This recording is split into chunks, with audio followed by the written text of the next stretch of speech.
Hi friends, hope you guys must be definitely doing good. आज हम अपने ज्ञान के मोती का अगला अक्षर लेटर डब्लू पे बात करेंगे। डब्लू का मतलब होता है, डब्लू से विजडम।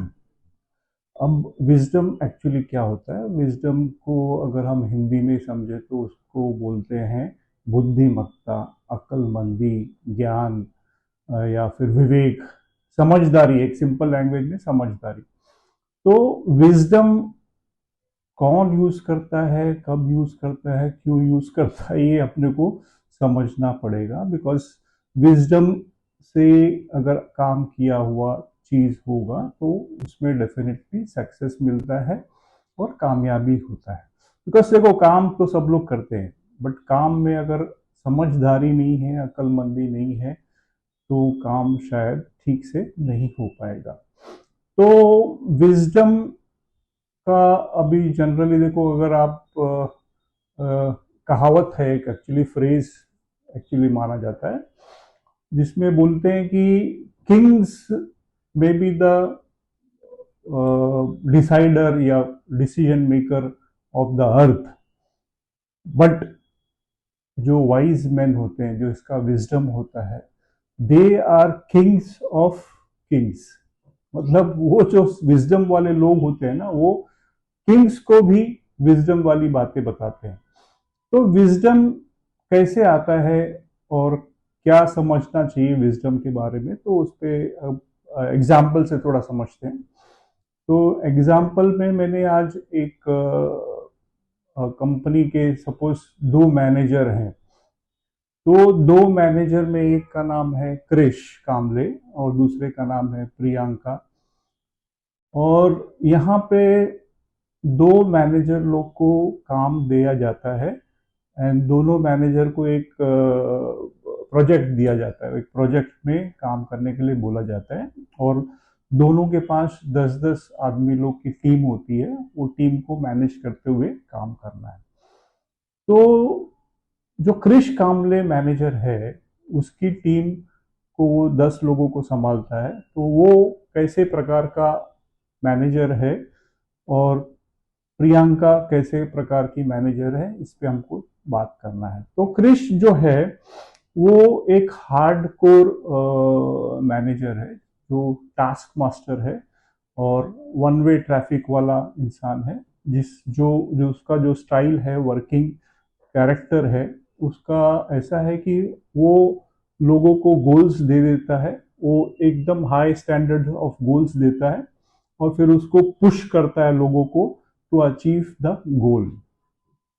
तो वो स्ट्रिक्ट टास्क मास्टर बोला जाता है। और वो अपने टीम के साथ में ज़्यादा घुल मिल के काम नहीं करता है। बस वो एक ही वन टाइप का रिव्यू करता है कि भाई ये हुआ था, ये करना था और ये करना है। उस प्रकार से उसका टोन होता है। तो वो लोगों की बातें भी सुनता नहीं है, उनका फीडबैक भी लेता नहीं है, और स्ट्रिक्ट आदमी है। तो प्रोजेक्ट चल रहा है और वो काम लोग जो भी अपने हिसाब से करना है वो काम लोग करते हैं। अब जो प्रियंका की टीम है, Priyanka is actually level headed, काम एंड पेशेंट मैनेजर।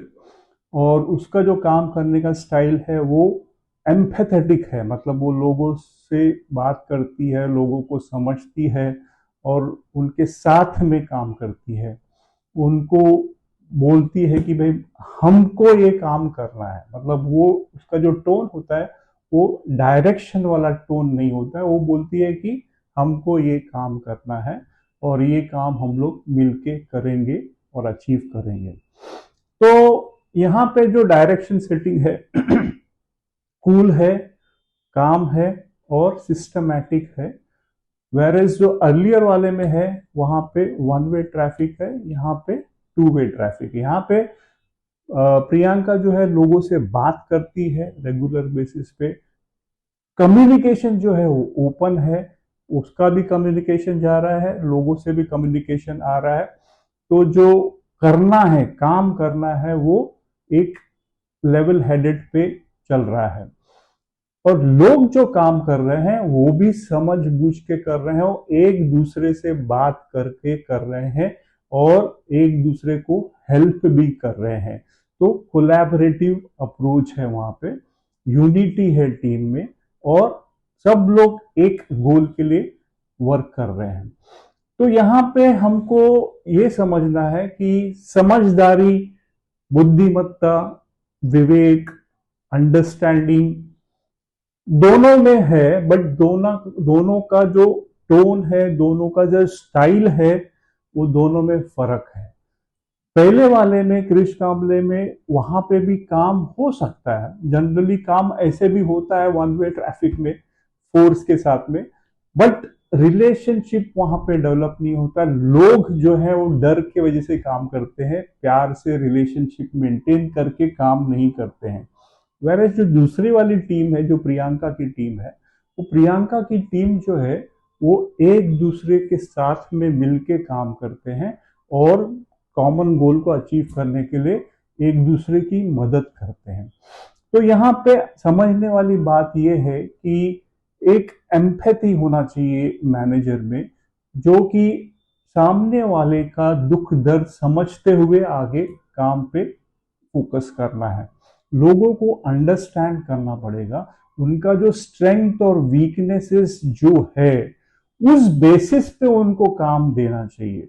ना कि हम जो पहला वाला टास्क मास्टर है वहां पे वो वन वे ट्रैफिक है, मतलब जो जिसकी एबिलिटी है या नहीं है उसको फोर्स डायरेक्टली करते हैं बिना उसकी स्ट्रेंथ या वीकनेस को समझे हुए। तो पहले वाले में फर्क ये है कि वो वन वे ट्रैफिक है, दूसरे वाले में फर्क ये है कि टू वे ट्रैफिक है। तो दोनों तरफ से वो समझ के काम करते हैं।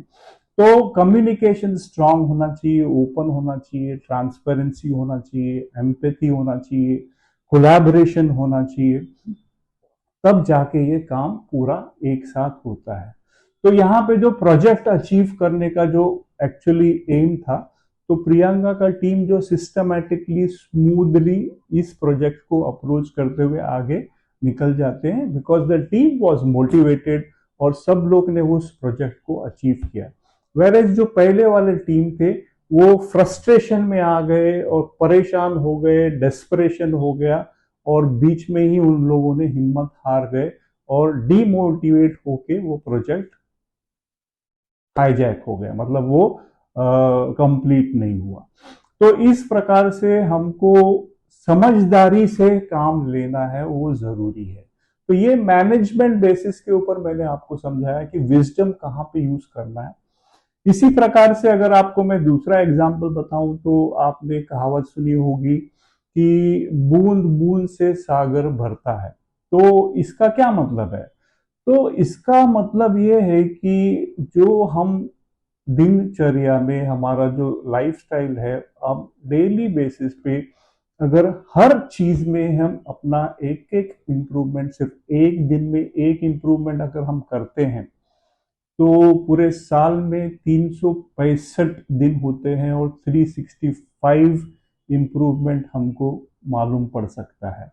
बट ये अगर आप करोगे तब पता चलेगा, बिकॉज सी हम सोचते हैं कि हम अपने आप को पूरा चेंज करें, तो शायद पूरा एक दिन में लोग चेंज नहीं हो सकते हैं। तो आपको पहली बात तो ये है कि आपकी एबिलिटी क्या है, आपका कैरेक्टरिस्टिक क्या है, आपका बिहेवियर क्या है, उसको आपको पहले समझना पड़ेगा। उसके बाद में आप डेली एक इम्प्रूवमेंट आप ट्राई करो, नॉट 100, एटलीस्ट एक इम्प्रूवमेंट के ऊपर आप फोकस करके काम करोगे, डेफिनेटली रिजल्ट आएगा। इसी प्रकार से दिन भर आप जो काम करते हो उसमें से कम एक एस्पेक्ट को चूज करो जो कि आपका एक पॉजिटिव होगा, और उस पॉजिटिव के ऊपर आप फोकस करो और डेफिनेटली आप इम्प्रूव होगे। और आपका जो वीकनेस है, जो शॉर्ट कमिंग्स है, वो डेफिनेटली इम्प्रूव होगा।